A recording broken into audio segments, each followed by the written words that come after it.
Hello students, good morning to all of you to the Saar education channel. ठीक अच्छे पिलाने बर्तमान तुम मानू अष्टम क्लास साहित्य वार्षिक परीक्षार प्रश्न उत्तर आम देखा। ठीक अच्छे पिलाने यहाँ 100% ग्यारंटेड तुमको कहूँ तुम्हें मैंने तृतीय चतुर्थ पंचम षष्ठ सप्तम अष्टम सबुतक साहित्यर प्रश्न देखिकी जीव। मुझे तुमको कहूँ देख सियोर टाइप ये प्रश्न ही पड़ी थी।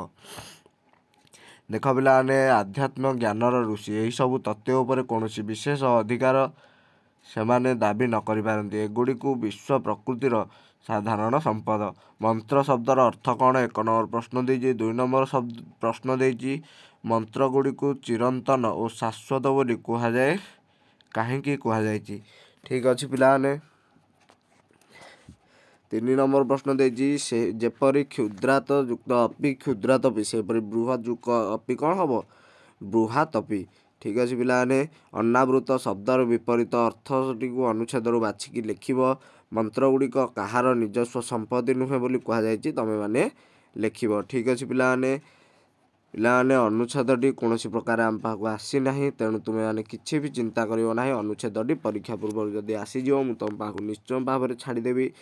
जदि न आस यह हूँ आमर ओस्ता रिलेटेड क्वेश्चन, तेणु ओस्ता टेस्ट पेपर टी काढ़ी देख ये अनुच्छेदटी कौटी अच्छी। ठीक अच्छे पिलाने एबे आमे नेक्स्ट प्रश्न को जीवा। देख ये जो भिडटा मु पज करदेव तुम बर्तमान जो पोएम टी को संपूर्ण भाव में पढ़ीदब। ठीक अच्छे पिलाने एबे आमे नेक्स्ट पेज को जीवा। वीडियो को तुम पज करके आमर देखीदब पोएम टी को पिलाने। मु बारंबार कहूँ पज न करके पोएम न पढ़ला जाए तुम प्रश्नर किसी भी उत्तर दे पार ना। देख पिलाने 6 नंबर प्रश्न कौन देला? दूर हेब आम देशु दुख आउ दुर्गति उपर पदटी को निज भाषा बुझाई लिख। ठीक अच्छे पिलाने तुम पोएम टी को पढ़ आरा लिख। प्रगति शब्दर अर्थ लिख। विश्ववासी को चकित करने आम को क्यों सबू कार्य करने पड़ो यहाँ तुम लिखा पड़ो। पिलाने पोएम टी को भल भाव में पढ़ा मुझे बारंबार कहूँ तुम वीडियो पज कर पोएम टी को पढ़। कृषि क्षेत्र में आउ क्यों परिवर्तन है आम देशर उन्नति हे बोली तुम्हें भावुच, तुम्हें यहाँ निजे मुंडर खटे लिखा पड़ो। ठीक अच्छे पिलाने कूलर निम्न समुच्चारित शब्दर अर्थ लिख। सम उच्चारित शब्दर अर्थटा लिखिपर।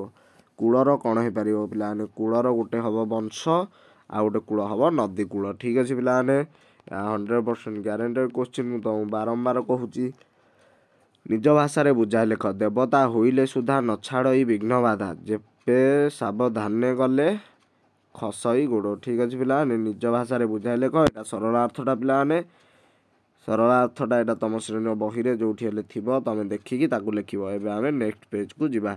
ठीक अच्छे पिलाने देख पिलाने आउ गोटे सरल अर्थ तुम देती निजर बुद्धिमान बोली मन करुवा छात्र परीक्षा रे खराब कले प्रथमे तार निज योग्यता उपर सन्देह हुए, मात्र परीक्षा द्वारा छात्र योग्यता जना पड़े ना। यहाँ सरल अर्थटा पिले 3 मार्कियाटा तुम लिख। निम्न दिखाई संलापटी को पढ़ी यार सारांश को निज भाषा लिख। चंचला माइला ताने तो जमारू असुविधा नहीं आउ कथा आउ काम दीटा जाक एकाथरके ठठाठी हो छिड़ीज। महेंद्र कहला मु कथाटी को ठीक उतरे पारिनी भाउज ठौरे पारिनी सरी पिलाने ठौरे पारिनी भाउज। 14 नंबर प्रश्न कौन दे पिलाने? देख एक पदरे प्रकाश कर जे परर उपकार करे से परोपकारी। पिलाने 15 नंबर प्रश्न देजी रेखांकित स्थान सर्वनाम पद व्यवहार कर वाक्यटी को पुणी थे लिख। मधु जीवन सारा सत कही एवं मधु ताहा ही कह। ठीक अच्छे पिलाने यहाँ तुम लिख तार उत्तर सर्च कर मधु शब्द को लगे कि आउ गोटे तार शब्द लिखिपर से बा हाँ से लिखिपर ना से ताहा ही कह। ठीक अच्छे पिलाने मधु शब्द को उठे तुम से ही लिख। एबे आमे नेक्स्ट पेज को जीवा।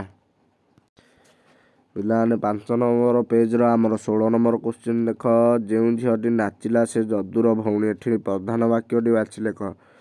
ठीक अच्छे पिलाने बिड़ाए घास 7 नंबर प्रश्न देला आमर कौन? बिड़ाए घास रेखांकित पदटी कि प्रकार विशेषण पद लिख। आविर्भाव शब्दर विपरीत अर्थबोधक शब्द ଲେଖି ବାକ୍ୟରେ ବ୍ୟବହାର କର। କଂସାରୀ ଘରର ପାରା ରୂଢ଼ିର ଅର୍ଥ ଲେଖ।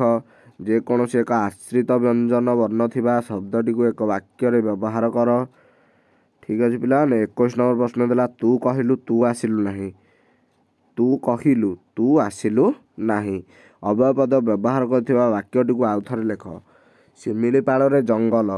ଆହା କ'ଣ ହୋଇଛି ଏହା କେଉଁ ପ୍ରକାର ବାକ୍ୟ ଲେଖ।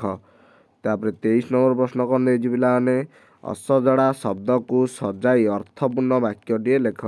ସହିବାର କ'ଣ ପିଲାମାନେ ଉଚ୍ଚସ୍ଥିତ ଲେଖା ହେଇଛି କୋହ ସୁନାନ୍ଦାର ହୋଇଲେ ପାରସୀମା। ଠିକ୍ ଅଛି ପିଲାମାନେ। ଆମର 25 ନମ୍ବର ପ୍ରଶ୍ନ ଦେଇଛି କର ବା ମର ପରି ଆଉ ଏକ ବାକ୍ୟ ଲେଖ ଯେପରି ସଂଯୋଜକ ଅବୟବ ବ୍ୟବହାର କରି। ଠିକ୍ ଅଛି ପିଲାମାନେ। ଏଠି ସଂଯୋଜକ ଅବୟବ ମାନେ କ'ଣ ଆମର ଯେଉଁ ବାଟା ହେଉଛି ଏଠି ସଂଯୋଜକ ଅବୟବ। ଠିକ୍ ଅଛି।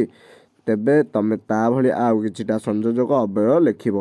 ଠିକ୍ ଅଛି ପିଲାମାନେ। ବର୍ତ୍ତମାନ ଆମେ ନେକ୍ସଟ ପେଜକୁ ଯିବା।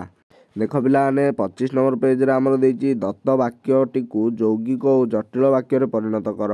ହରି ଭଲ ନାଚିବାରୁ ସୁନାମ ଅର୍ଜନ କରୁଛି। ଯୌଗିକ ବାକ୍ୟରେ କ'ଣ ଜଟିଳ ବାକ୍ୟ କ'ଣ ତମେ ଲେଖିବ। ଠିକ୍ ଅଛି ପିଲାମାନେ। 26 ନମ୍ବର ପେଜ ଦେଇଛି ଯେଉଁମାନେ ସେଦିନ ବଣଭୋଜିରେ ନଥିଲେ ସେମାନେ ଦୁଃଖିତ ହେଲେ। ରେଖାଙ୍କିତ ପଦଟିର ପୁରୁଷ ବଚନ ନିର୍ଣ୍ଣୟ କର। ଠିକ୍ ଅଛି ପିଲାମାନେ। ଏଇଟା ହେଉଛି ବହୁ ବଚନ ଆମର କ'ଣ ପୁରୁଷ ହେଉଛି କେଉଁ ପୁରୁଷ ଏଇଟା କେଉଁ ପୁରୁଷ ତମେ ମାନେ ନିଜେ ଭାବିକି ଲେଖିବ ଆଉ ମୋତେ କମେଣ୍ଟ ମାଧ୍ୟମରେ ମଧ୍ୟ ଜଣାଇବ। ଠିକ୍ ଅଛି ପିଲାମାନେ। ତମର ଆମର ଏସେ ପଡ଼ିଛି କ'ଣ ପରିବେଶ ସୁରକ୍ଷା ଆଉ ତୁମ ବିଦ୍ୟାଳୟର ପାଠଗାରା ଏ ଦୁଇଟାଙ୍କୁ ଦେଖିକି ଯିବ। ମୋଷ୍ଟ ଇମ୍ପୋର୍ଟାଣ୍ଟ ପିଲାମାନେ ମୁଁ ତୁମକୁ ବାରମ୍ବାର କହୁଛି ତୁମେ ଅଲଗା କୌଣସି ଚ୍ୟାନେଲ ଦେଖିବା ଦରକାର ନାହିଁ। ତୁମେ ଏଇଟାକୁ ହିଁ ଦେଖ। ଏଇ ଚ୍ୟାନେଲରୁ ସିଓର ଗ୍ୟାରେଣ୍ଟି ପଡ଼ିବ। ଠିକ୍ ଅଛି ପିଲାମାନେ। 28 ନମ୍ବର ପ୍ରଶ୍ନ ତୁମ ବିଦ୍ୟାଳୟରେ ବାର୍ଷିକ ଉତ୍ସବ କିପରି ପାଳନ କର ସେହି ବିଷୟରେ ନିଜର ଅନୁଭୂତି ବର୍ଣ୍ଣନା କରି ସାଙ୍ଗ ନିକଟକୁ ପତ୍ରଟିଏ ଲେଖ। ତାପରେ କ'ଣ ଦେଇଛି ତାର ଅରେ ତୁମ ଭଉଣୀର ବିବାହ ଆସନ୍ତା ସପ୍ତାହରେ ଅନୁଷ୍ଠିତ ହେବ। ତୁମେ ସେଥିରେ ଯୋଗ ଦେବାକୁ 2 ଦିନ ଛୁଟି ପାଇଁ ପ୍ରଧାନ ଶିକ୍ଷକ ନିକଟକୁ ଦରଖାସ୍ତଟିଏ ଲେଖ। ଠିକ୍ ଅଛି ପିଲାମାନେ। ଏଇଟା 28 ନମ୍ବର ପ୍ରଶ୍ନ ଏତିକିରେ ତୁମର ସରିଯାଉଛି। ପିଲାମାନେ ତୁମେ ଚ୍ୟାନେଲକୁ ସବସ୍କ୍ରାଇବ୍ କର ଅଲ୍ ବେଲ୍ ନୋଟିଫିକେସନ୍ ଅନ୍ କର ଯାହାଦ୍ୱାରା କି ତୁମର ଅଷ୍ଟମ ଶ୍ରେଣୀର ସବୁ ପ୍ରଶ୍ନ ତୁମ ପାଖକୁ ସୁବିଧାରେ ପହଞ୍ଚି ପାରିବ। ଠିକ୍ ଅଛି ପିଲାମାନେ। ଏବଂ ଭିଡ଼ିଓକୁ ଲାଇକ୍ କର ଏବଂ ଯଦି ତୁମର ଉତ୍ତର ଦରକାର ତାହେଲେ କମେଣ୍ଟ ମାଧ୍ୟମରେ ଜଣାଇବ। ମୁଁ ନେକ୍ସଟ ଭିଡ଼ିଓରେ ଉତ୍ତର କରିବାକୁ ଚେଷ୍ଟା କରିବି। ଠିକ୍ ଅଛି ପିଲାମାନେ। Bye bye.